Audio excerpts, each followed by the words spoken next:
Do you often open PDF file while browsing the web, Samsung Internet, but you open PDF links directly in Samsung Note with just one tap?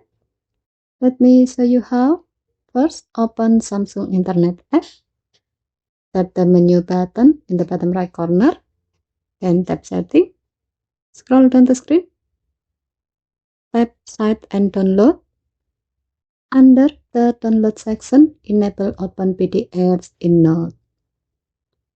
Now open a web page that contains a PDF link. When you tap the PDF link, you will see two options.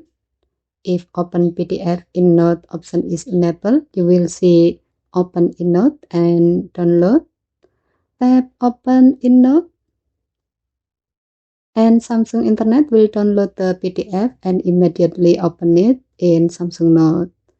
Given to its function, you can enable the setting if you usually read or annotate PDF file in Samsung Note.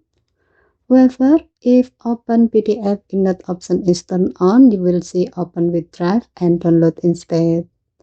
And that's how to open PDF link in Samsung Note on the Samsung Galaxy S26 Ultra. Okay, thank you for watching. Please help to like and subscribe. Have a nice day.